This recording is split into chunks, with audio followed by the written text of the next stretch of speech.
Usually when we think about human achievement, there's this expectation of a very simple, almost mathematical equation. Right, like basic physics. Yeah, exactly. You apply force to an object and the object moves. You put in the hours at the library, you get the grade. You lift the heavy weights, you build the muscle. Right. It's clean, it's linear, Yeah. and it gives us this deeply comforting illusion of total control over our own destiny. But what if the very act of applying that force, of pushing yourself against the grain, is actually a trap? It is an incredibly unsettling thought. I mean, we base our entire culture on the virtue of that struggle. Oh, absolutely. We're taught that the friction itself is what gives an accomplishment its value. Okay, let's unpack this. Yeah. Because from the time we're children, parents, elders, teachers, coaches, they all constantly feed us one single instruction, which is to make an effort. Yeah, try harder. Right. But for you listening right now, this custom-tailored deep dive is designed to be a shortcut to completely rethinking that universally praised virtue. Our mission today is radical. We are going to unlearn everything we have ever been taught about the concept of trying hard. And to do that, we are grounding our discussion in a highly provocative, deeply philosophical essay.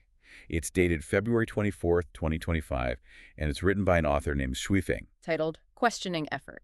Exactly. And Shuifeng isn't just suggesting that effort leads to burnout or, that we need better work-life balance. Which is what you usually hear. Right. The author's premise here is absolute. The argument is that effort is not merely a deception, it is the actual root of enslavement. Wow. Yeah, it's the invisible cage we willingly lock ourselves inside. To understand how a word that we use on a daily basis could secretly be a mechanism for enslavement, we really have to look at language itself. The essay takes us on this fascinating linguistic archaeological dig. It really does. Now, just to be clear, we are simply reporting on the author's viewpoint here, not endorsing it. But Shuifeng operates from the belief that Chinese culture is a divine heritage. Right, and that this heritage reveals profound truths in the very structure of its characters. Yes.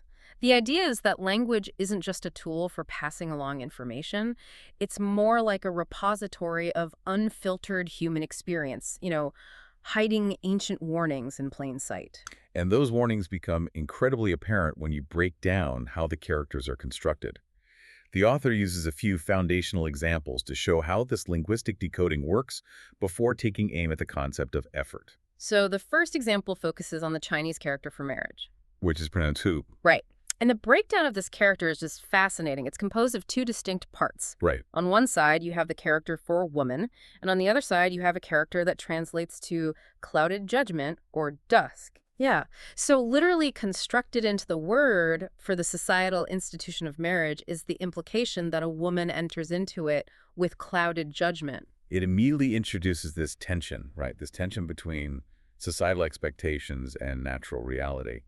And then Shuifeng contrasts that specific construction with a very famous character, the character for good. Pronounced A. Yes. And the character for good is made by putting the character for woman right next to the character for man or child. Which symbolizes a natural harmonious union. Right. What's fascinating here is the logical deduction the author draws from combining these two linguistic observations. Okay, walk me through it. Well, if the formal institution of marriage inherently involves clouded judgment, but the concept of true good simply requires the harmonious natural union of man and woman. Oh, I see where this is going. Right. Then the state of being good doesn't actually equate to the formal institution of marriage itself. That makes total sense. The language is actively making a distinction between natural harmony and artificial human-made institutions. Exactly.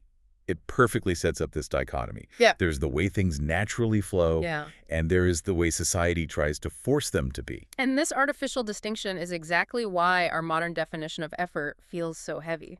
Which really brings us to the core of Shuifeng's argument. The big reveal. The big reveal. In Chinese, the word for effort is onli.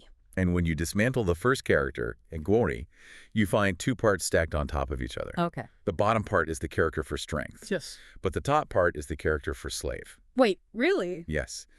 The literal structural definition of the character for effort is a slave's strength. That entirely recontextualizes how we talk about work. I mean, it's like finding a hidden warning label baked right into the dictionary. It really is. The character itself is subtly warning intelligent people to stay away from it, basically reserving effort only for the foolish. If we trace the mechanics of what Feng is arguing, the implication is staggering. If effort is, by linguistic definition and philosophical reality, Mm-hmm. a slave's labor, Yeah. then the harder you try, the deeper you sink into slavery. Oh, wow. You aren't working your way out of the trap. The struggling is the very thing that tightens the chains. Because the strength doesn't belong to you. Exactly. It belongs to the master demanding the labor. So, if language has been waving this giant red flag for centuries, it really begs the question of how we ended up in a modern society that practically worships effort. I mean, we live in an era of hustle culture. Oh, the relentless grind, the obsession with maximizing output. And that cultural obsession is precisely what Feng takes aim at next, directing an intense backlash against the entire industry of modern success studies. Right, and this isn't just an abstract critique for the author, is it? No, not at all. It stems from a deeply personal catalyst. Mm-hmm. Yeah, just to impartially report the essay's contents here, Feng mentions suffering a devastating loss by following Napoleon Hill's Think and Grow Rich philosophy. Ah, the classic 1930s manifestation blueprint. Right. Essentially realizing that the whole hustle blueprint is a trap. For those unfamiliar, that philosophy codified the idea that if you just desire a goal enough and you force yourself to work tirelessly toward it, the universe is obligated to yield to you. Which is the ultimate glorification of effort. It really is. It tells you that if you fail, the only possible reason is that you simply didn't push hard enough. Which creates a devastating psychological guilt loop. Exactly. So Feng followed that blueprint, experienced a massive personal failure, and subsequently realized the entire framework was flawed. Right. The author labels all success studies as a predatory scam, basically, because they trick the brain into thinking that manufactured suffering is the same thing as creating value. I mean, that realization requires a complete redefinition of the word itself. Because the dictionary definition we all grew up with frames effort as this noble, enthusiastic investment of time and energy toward a goal. Yeah, and Feng throws that definition out completely. So what's the new definition? The author argues that effort actually occurs when external forces compel a person to suppress their innate nature and toil like a slave. Suppress their innate nature. Right. It does not matter if you are studying for an exam, working a corporate job, or attending a networking event. If you are doing it against your true nature to achieve a manufactured goal, you are engaging in a slave's labor. Okay, but I have to push back on this because the practicality of that definition is tough to swallow. I hear you. Look, someone has to scrub the floors, someone has to file the quarterly taxes, right? A college student might have zero desire to cram for a statistics final, but they have to do it to pass the class and get their degree. Sure. If we don't call that effort, what is it? I mean, we can't all just stop doing anything unpleasant. It is the natural objection, for sure. And Feng does not deny the reality of modern societal obligations. But the author is asking us to examine the nature of the action and the psychological friction it causes. Okay. By human nature, absolutely no one wants to be forced into an activity. No one wakes up desiring to suppress their own will. That's true. Therefore, when we force ourselves to do these unpleasant things, we are actively adopting the mark of a slave. Think about the power dynamic. Okay. Slave masters never exert effort. They operate entirely from a place of will and power. Oh, I see. Right. So when you force yourself to grind through that statistics final solely because the educational system demands it, you are actively subjugating yourself. You become the slave to the external force of the university or the corporate ladder. So the crucial distinction is between external compulsion and internal drive. Exactly. If effort is strictly an unnatural external compulsion, we really have to distinguish it from instances where people do incredibly difficult, painful things entirely willingly. Yeah. Because humans endure extreme hardship all the time without anyone holding a gun to their head. Precisely. And this is where Lifechanyuan fundamentally reclassifies what society typically labels as hard work.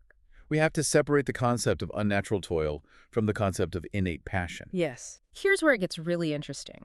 The essay uses two extreme, vivid examples to illustrate this gap between societal perception and internal reality. The gamer and the climber. Yes. So picture a young person walking into an internet cafe. They sit down at a computer, boot up a complex video game, and become completely engrossed.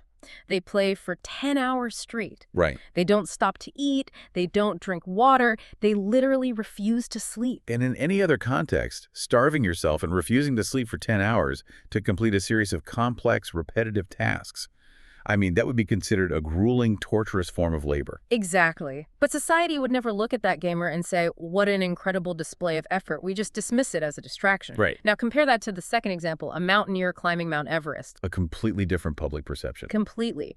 This person is enduring freezing temperatures, altitude sickness, extreme bodily hardship, literal life-threatening risks. Yeah. Every single step is pure physical agony.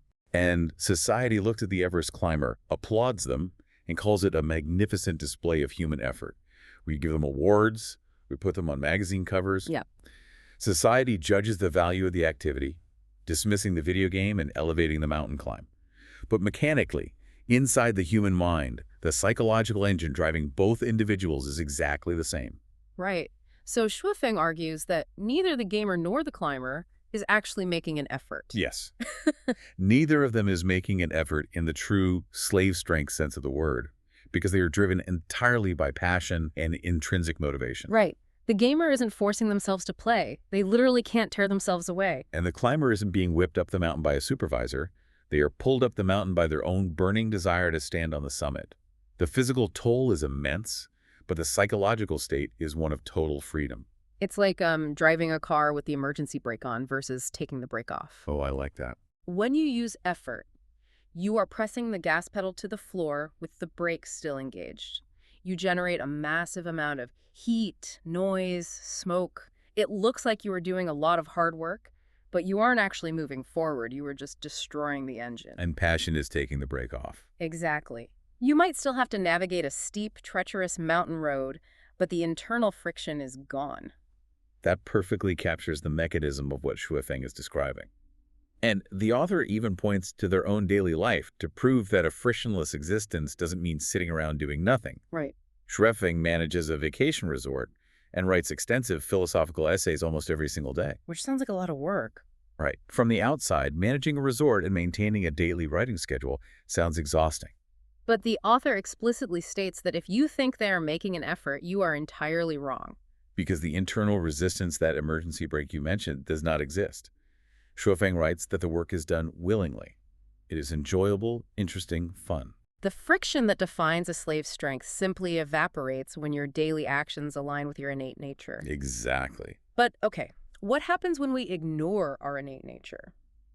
We've established that effort feels like slavery, and that it relies on suppressing your true self. But society often tells us that if we are just willing to endure that slavery, we will eventually be rewarded. The whole hard work pays off narrative. Right. So, does forced effort actually lead to success? The source material is unequivocal on this point. Absolutely not. I love how the essay illustrates this. It uses these beautifully colorful animal analogies to highlight the biological and systematic failure of pushing against your own nature. Right, the rooster. Yes. It asks a simple question. If a rooster spends its entire life trying to fly, flapping its wings, jumping off fences, giving 110% every single day, will it ever outsoar an eagle? And the answer is no, because the rooster is fighting its own biology. Society might tell the rooster that it just isn't flapping hard enough, but society is lying to keep the rooster busy. And what if a sheep trains rigorously? What if the sheep lifts weights, studies combat strategy, pushes itself to the absolute physical limit? Will it ever be able to fight off a wolf? Again, no. The sheep is herbivorous prey. The wolf is an apex predator. No amount of a slave's strength can override their innate design. And the essay brings this concept right into the human business world with a brilliant analogy involving Jack Ma. The founder of Alibaba. Right, the billionaire. Jack Ma is famously a brilliant, visionary entrepreneur. He fundamentally reshaped global commerce. But the author asks this hypothetical: if Jack Ma had dedicated his entire life, starting from a very young age, to playing basketball, would he have become an NBA star? And the truth is obvious. Jack Ma is not built to be an NBA center. Right. All the effort in the world, the most grueling practice schedules, the best coaching money could buy, it would not have changed his physical reality. It would have simply resulted in an incredibly frustrated, mediocre basketball player. It totally dismantles the entire myth we're sold about human potential being limitless if we just try hard enough. I mean, it's like trying to run high-end software on incompatible hardware. Pushing the processor harder doesn't make it work, it just crashes the system. If we connect this to the bigger picture, Shuofeng is making a profoundly anti-meritocratic argument here. How so? Well, we are constantly taught the cliché that hard work beats talent when talent doesn't work hard. Right, we hear that all the time. But the author argues that without the right talent, without that innate alignment to the task, effort isn't just meaningless, it is actively destructive. Wow. The harder you try at the wrong thing, the worse the outcome. You aren't just failing to succeed, you are exhausting your spirit, wasting your finite time on Earth, and deepening your own enslavement. So what does this all mean?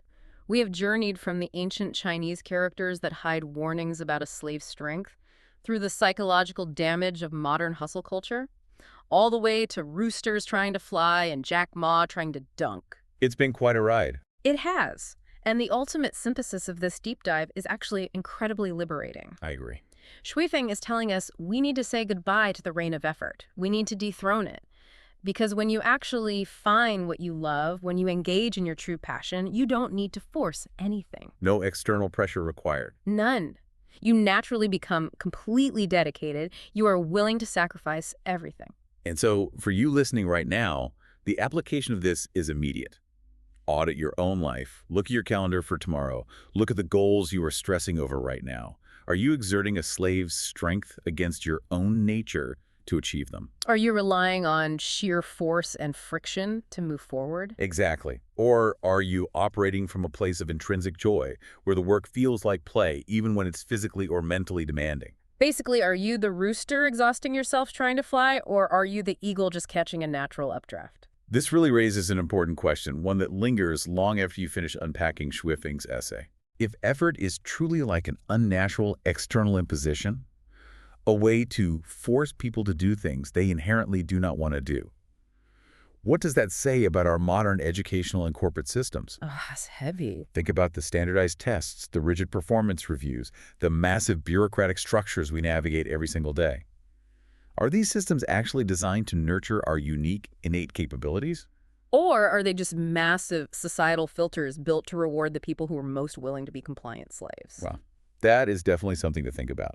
Thank you for joining us on this custom-tailored deep dive. Keep questioning the things you've been told are virtuous, and we will catch you next time.